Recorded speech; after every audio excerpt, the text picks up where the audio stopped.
Today, I'm going to show you how to install your Hutch Mountain tri-fuel conversion kit to your Honda 2200 generator. Let's get started.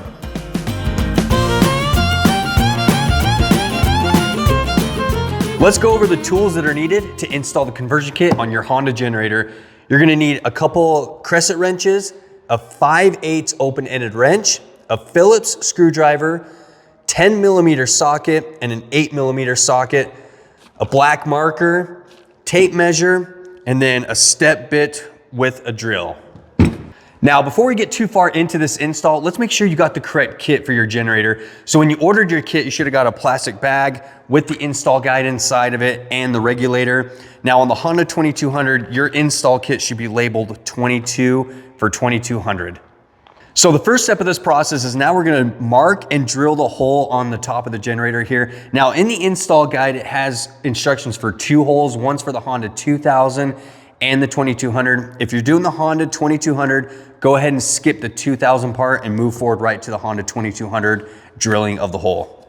Let's go ahead and remove the service panel and mark our hole for where we're gonna drill it on the generator here. So go ahead and remove that. That out of the way. Now in the instructions, it says to measure 4 3/4 over from here. So let's take the tape. We're gonna latch it on that edge right there. And my trusty assistant just gave me the marker. We're gonna go 4 3/4 right there. And now from this edge right here, you're gonna measure 3/4 up, 3/4 inches up. So let's go ahead and do that. Go ahead and latch it on that edge.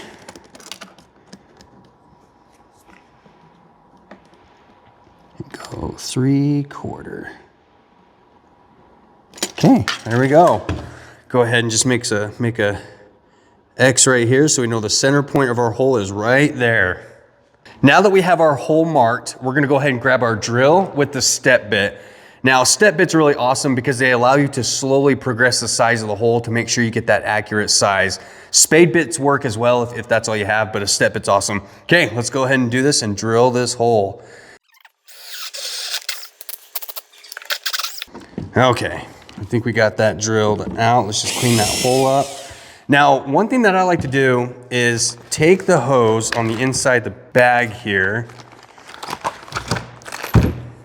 and on the inside of the bag, there's this nipple here. This is what's going through the hole. So you can take this and put it in the hole. And if it doesn't fit, keep going.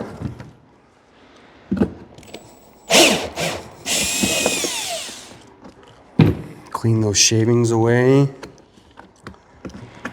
Again, let's just take this piece here. There we go, voila. See how it fits in there? So that hole is big enough. Go ahead and grab your Phillips screwdriver, and now we're gonna go ahead and remove the air filter door right here, this Phillips screw. So let's go ahead and remove that. Go ahead and take that off and set it to the side. Once we've got the air cover door off, let's go ahead and remove the pre-filter here on the bottom. Go ahead and pull that out. And behind that pre-filter is an 8mm bolt. So we're gonna remove that bolt. Go ahead and grab your 8mm socket with a wrench, and let's go ahead and remove that.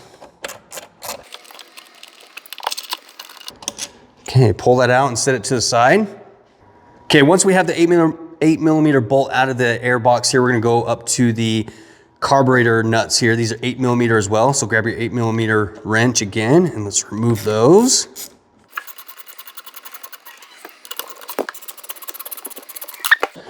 Now these 8mm nuts that you took off the carburetor, you're not gonna reuse those, so you can put those in a drawer or whatever, keep them as spares, but you will not need those. We provided new ones. Once you do that, go ahead now. The air box has a hose that's attached to it. You're gonna wanna go ahead right in here and pull that out and remove that air box entirely away from the generator. Now that we got the air box off, go ahead and grab the hose that was coiled up in the plastic bag there, and we're gonna route that in the generator. So this end here with the nipple, the stainless steel nipple, that's gonna go up behind the fuel lines here in the generator. So go ahead and route that in there. Now, once you got that routed, go ahead and take 2 washers that were in the kit and put them over the nipple there. And now that is gonna go up in and through that hole that we drilled. Just like that. Okay, once we got that there, Go ahead and grab the last washer that should be in your install kit and put it on the top there. Once you do that, go ahead and inside your baggie, there is a brass 90-degree elbow. There's a brass 90-degree elbow here. So let's go ahead and screw that on the top here just to hold that hose in place. Go ahead and just get that screwed in there.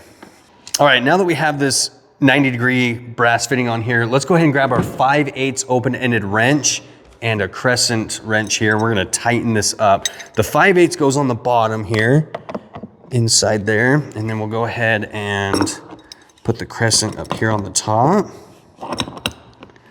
We're just gonna go ahead and tighten that.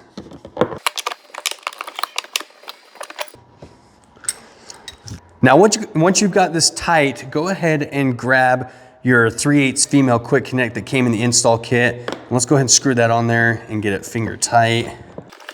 Okay, get that screwed on. Now go ahead and grab your 2 crescent wrenches. You're gonna wanna put one crescent wrench on the back of this elbow here, and then the other end, the other crescent wrench, you're gonna go ahead and tighten here.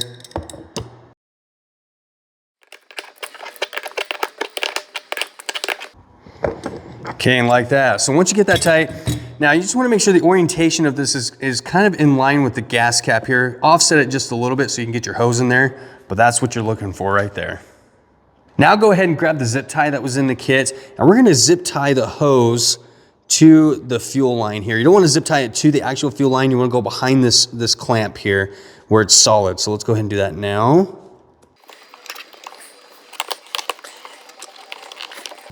There we go, like that. So you can see how this hose that we just installed is zip tied behind the clamp here. We'll go ahead and go to the air box. Now on the air box, there are some metal sleeves on the inside here. We're gonna go ahead and push those out. Just grab your Phillips screwdriver that you have and insert it there and just give them a good little push. They just push right out of there on both those. Now also there's this metal bushing here as well. We're gonna push that out. You're not gonna be using that anymore, so go ahead and set that to the side. In the install kit, you should have received a new metal spacer in the bag. So what you're gonna do is you're gonna go ahead and insert that on the inside of the air box here. So go ahead and grab that and push it in. And as you can see, when you push that in, you now have a little bit of a spacing there. That's gonna be important. What we wanna do now is we wanna take this adapter piece out of this hose, and you can do that by grabbing some pliers and just pinching this green spring clamp here and pulling it down like that. And then just go ahead and pull that adapter right out of that hose. Now, this is a good time to reference. If you go to page 14 in your install guide, it talks about swapping out the orifice. That orifice is screwed to the bottom of this adapter here, so that just unscrews from the bottom, and now you can change it to propane high elevation if you need to, or natural gas. Those orifices are included in your Hutch Mountain install kit. So that's the orifice there. What you wanna do is now grab those metal sleeves that you punched out of the air box, and you're gonna take those metal sleeves and slide them right onto the carburetor bolts, and make sure those are pushed all the way back up against the carburetor itself and nice and tight. In the Hutch Mountain kit, you got 2 new gaskets. Now these gaskets and the adapter, you'll notice, are all marked with a yellow marker. Now that's important. You wanna make sure that that yellow dot is facing out or towards you. So the orientation of this goes as such. You do new gasket first. So slide that gasket right over those sleeves on the carburetor bolts there. And don't push them all the way to the back. Just get them on there like that. And then next is the adapter. Again, make sure the yellow dot is facing out or towards you. So we'll do the adapter piece. And then last is that last gasket that you got, yellow dot facing out. So we'll slide that on there. Okay, just like that. Just to reiterate, so you're gonna do gasket, adapter, and then gasket, and make sure the yellow dots are out facing towards you. Once you do that, go ahead and grab the air box now, and we're gonna go ahead and put that air box right onto the carburetor bolts here. So the best way to do that is slide them on. Once you get them on, go ahead and give it a push and just hold that nice and tight with one finger like that. Now in the Hutch Mountain install kit, you got 2 new nuts and they're 10 millimeter. So grab those nuts and just give them a good finger tight on both of those. So do finger tight on that one. And finger tight on this one. And again, these are 10 millimeter. So go ahead and grab your 10 millimeter socket. We're just gonna give them a good twist here, finger tight. Now, once you get those finger tight, go ahead and grab your ratchet and you're gonna twist those 1.5 turn. So we'll go, there's 1.5. So do that on both of them. There's 1.5. That's perfect. That's the perfect tension you want on those, and it gets a good seal on those gaskets. Now that we got the air box back on, let's make sure that we take this vent tube that's on the air box and push it back inside here, inside the engine. Make sure you do that.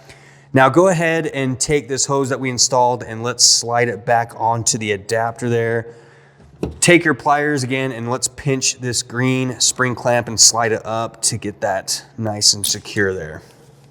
Let's go ahead now and put our bolt in our air box here. So this is an 8 millimeter bolt you removed earlier. Go ahead and put that in there. Grab your 8 millimeter socket to get it started. Get it nice and finger tight.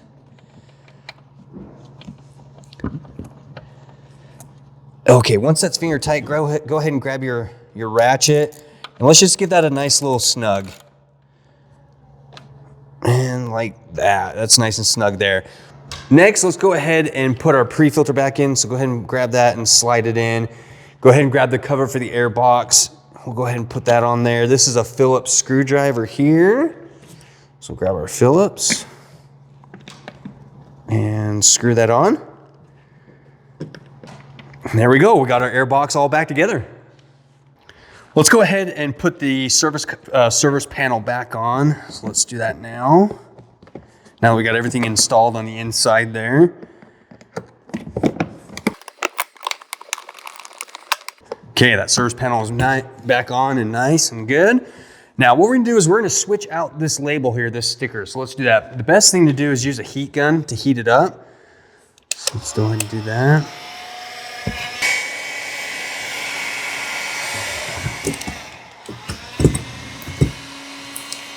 Okay, we'll go ahead and peel that sticker off there. Now, in your Hutch Mountain kit, there is a new label. Now, this is showing that you have a label for a Honda 2200 and a Honda 2000. Now, make sure you grab the proper label for the generator that you're putting the kit on. We're doing the Honda 2200, so we're gonna grab the Honda 2200 label here. Go ahead and peel that off of there. Once you do that, go ahead and put it.